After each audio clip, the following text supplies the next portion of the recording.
Sejarah berdirinya Samudra Pasai. Kerajaan Samudra Pasai terletak di pantai utara Aceh, pada muara sungai Pasangan atau Pasai.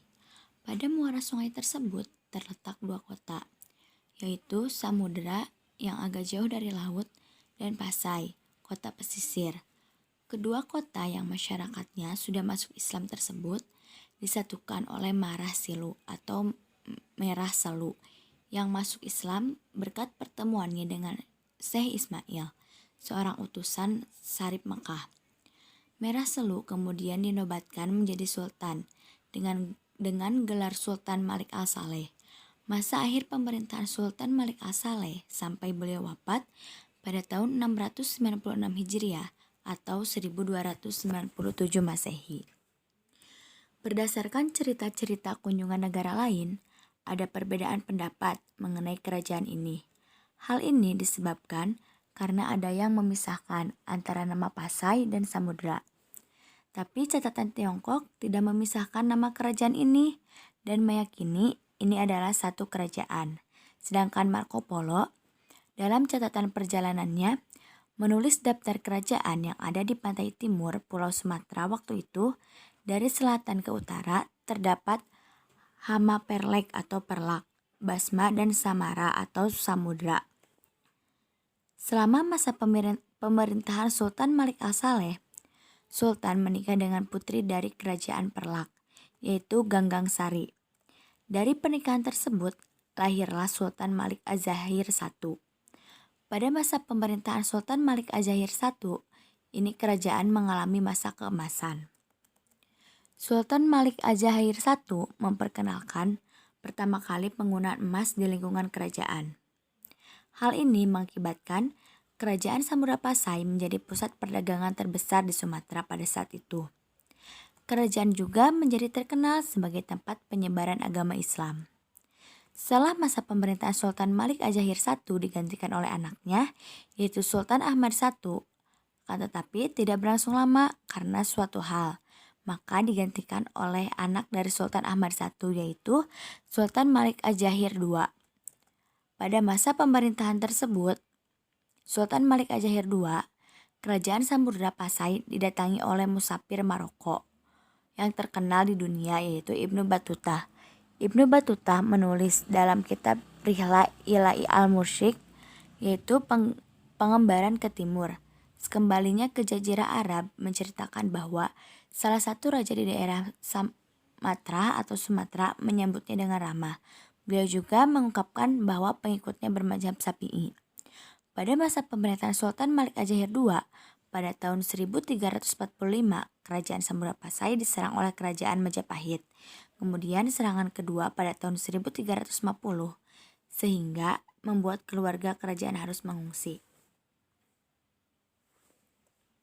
Adapun penyebab runtuhnya kerajaan Samudra Pasai. Yang pertama yaitu serangan Gajah Mada yang merupakan patih kerajaan Majapahit pada tahun 1339. Serangan tersebut merupakan sebuah langkah yang dilakukan dengan tujuan menyatukan Nusantara, namun akhirnya gagal. Yang kedua, tidak ada pengganti yang cakap dan terkenal setelah Sultan Malik At-Tahir. Yang ketiga, berdirinya bandar di Selat Malaka yang lokasi dan letaknya lebih vital dan strategis. Yang keempat, adanya serangan dari bangsa Portugis. Selanjutnya ada kehidupan politik kerajaan Samudra Pasai. Setelah resmi menjadi kerajaan bercorak Islam pertama di Indonesia, Samudra Pasai berkembang pesat menjadi pusat perdagangan dan pusat studi Islam yang ramai. Pedagang dari India, Benggala, Gujarat, Arab, Cina, serta daerah di sekitarnya banyak berdatangan ke Samudra Pasai. Setelah pertahanannya kuat, Samudra Pasai segera memperluas kekuasaan ke daerah pedalaman. Dan pada tahun 1297, Sultan Malik Al-Saleh mangkat dan dimakamkan di Kampung Samudra. Mukim Biang Mi dengan nisan makam berciri Islam. Kemudian kepemimpinan diteruskan oleh putranya, yaitu Sultan Malik At-Tahir. Sultan ini memiliki dua orang putra, yaitu Malik Al-Mahmud dan Malik Al-Mansur. Saat masih kecil, keduanya diasuh oleh Syahid Ali Giyatuddin dan Said Asmayuddin. Kedua orang putranya kemudian mewarisi tahta pada saat itu. Selanjutnya yaitu kehidupan ekonomi Kerajaan Samudra Pasai. Kehidupan ekonomi masyarakat Samudra Pasai berkaitan dengan perdagangan dan pelayaran.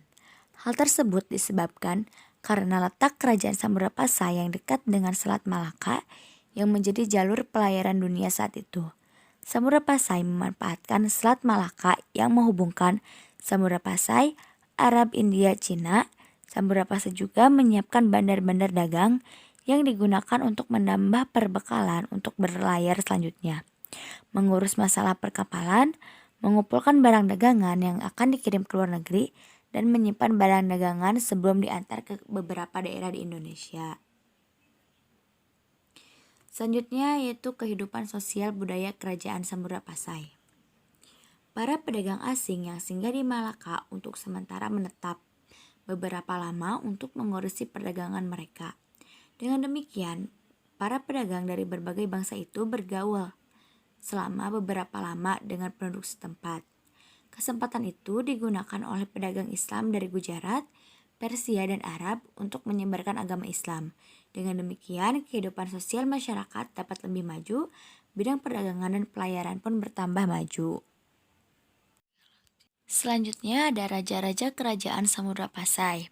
Yang pertama ada Sultan Malik Al-Saleh, yang kedua ada Sultan Al-Malik At-Thohir, ada Sultan Ahmad, ada Sultan Al-Malik At-Thohir II, ada Sultan Zainal Abidin, ada Ratu Rashiah, ada Sultan Zainal Abidin, ada Sultan Salahuddin, ada Sultan Ahmad II, ada Sultan Abu Zaid Ahmad II, Sultan Ahmad IV, Sultan Mahmud, Sultan Zainal Abidin III, Sultan Muhammad Shah II, Sultan Al-Kamil, Sultan Abdullah, Sultan Muhammad Shah III, Sultan Abdullah, Sultan Ahmad V, dan Sultan Zainal Abidin IV.